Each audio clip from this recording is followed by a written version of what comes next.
Hello everyone, welcome to Rip a Funnel Tuesday, where I'll be analyzing a company's funnel end-to-end, starting from the ad copy and attribution, down to the landing page and the offer they crafted, and what happened after I opted in for the offer. What's the cadence of the event, which usually took place over a week time.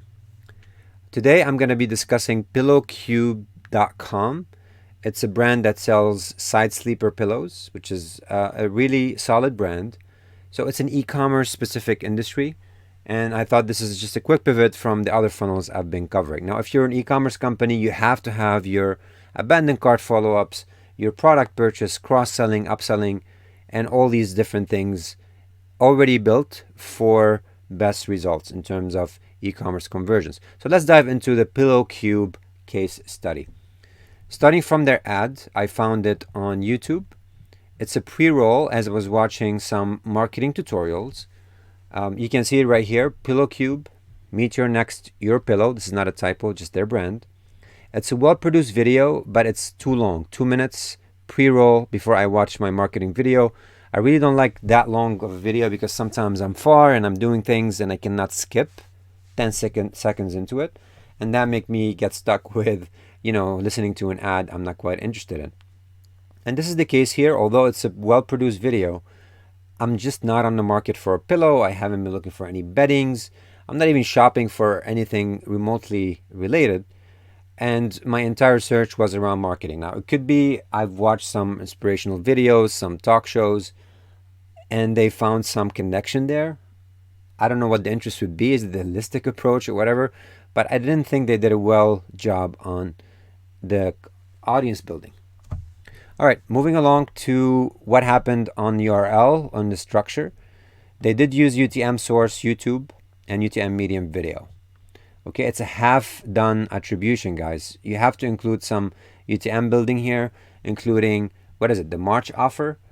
Is it, ad copy 1 or 2? And if you don't have multiple, maybe it could be a reference to the audience that you're targeting.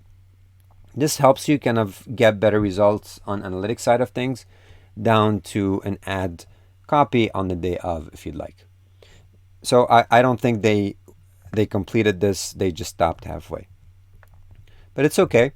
What they did well is retarget me on Facebook once I clicked it. Now, this could be because I visited the site, so that's like a website visitor targeting, or it could be based on me abandoning a cart, which is exactly what I did to be able to give you guys some content.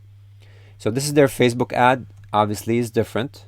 They could have used the same video, but they opted in for, this PillowCube, rate us and get 10% off. And so it's a slightly different offer in this particular case. All right. Moving on to the landing page. What happened when I clicked it? This is what I landed on. It's a nice branding overall. They went for the cute cat visuals. They have limited menus on top. Honestly, maybe About Us could have been tucked in somewhere, but maybe it's one of the top visited pages. I personally like to keep landing pages at minimum when it comes to menu, but that's a personal preference. E-commerce is a little bit more different and forgiving than usually, let's say, downloadable PDF or opt-in for a course type of funnel, which I've covered earlier in other sessions.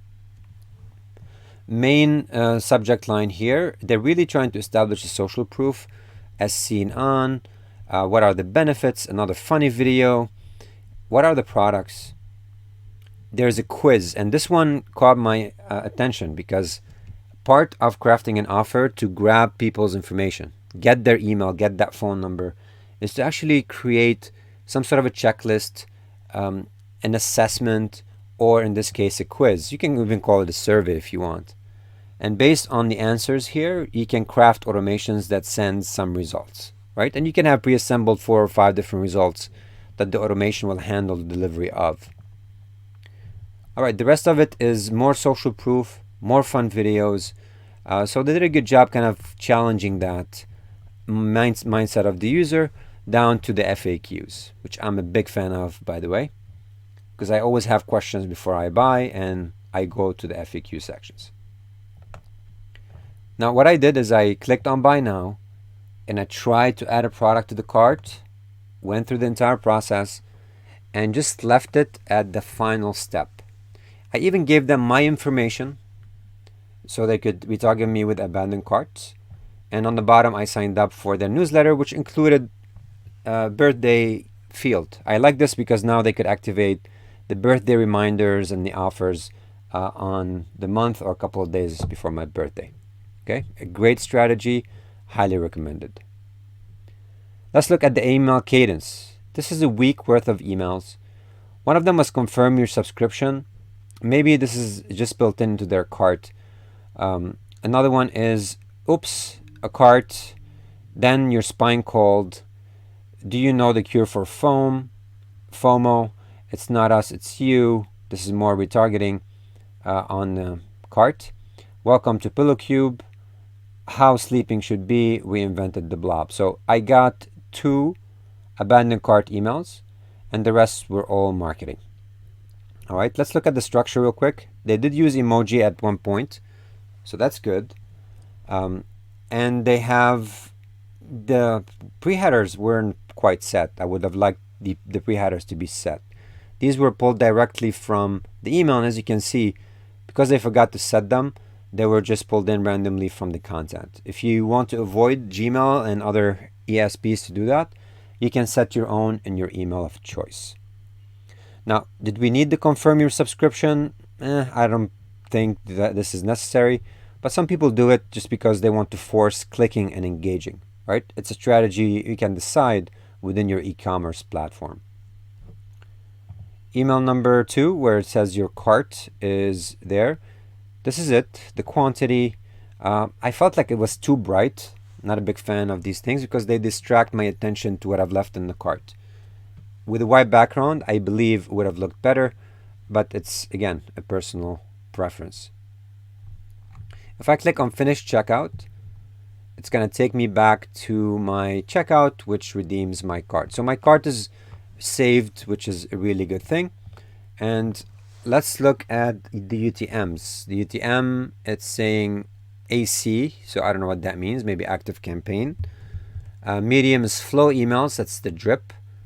And let me just copy it for you here.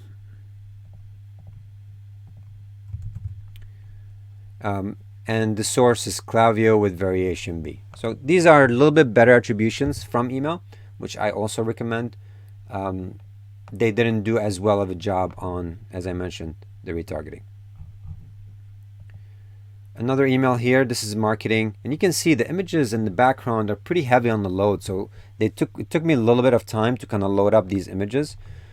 And you can see the entire copy end to end is just one big banner, which I'm not a fan of.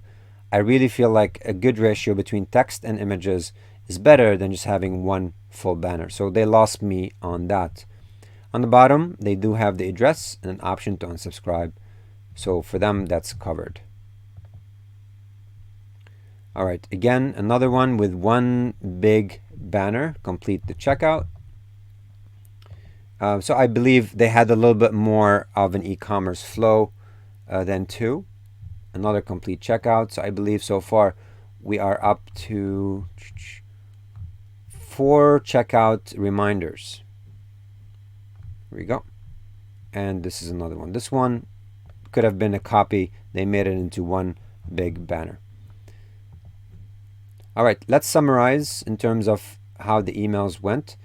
They have 1, 2, 3, 4 email follow-ups in the matter of 3 days. Usually the first one should come out after an hour, and the rest could be over a couple of days. I think 2 emails for abandoned cart are sufficient, but hey, if you want to be aggressive, it's all you. The rest of the stuff are just marketing. They are using Klaviyo for the email cadence. You can see it right here. And they did properly set up their SPF and DKIM as well. And that's important. We always preach getting your technical setup on your emails done right. What they did not do is set up their DMARC policy, which is a new thing that we do recommend. And it's interesting here because it seems like Klaviyo is using SendGrid, or maybe they're using Klaviyo and SendGrid as one solution. Maybe that's it. All right, guys, this is one sample of an e-commerce abandoned cart follow-up. Overall, they did well on the ads, too long and bad UTM building, but definitely good retargeting. The landing page structure was good because the site branding and personality is all there. They did okay on the emails in terms of the cadence, but they used one big banner instead of having copy inserted in there, which for me I would have preferred to see. If I blocked the images, I would have never seen any of this content. This is it. If you liked, please comment, share, or suggest some funnels you'd like me to analyze. Thank you.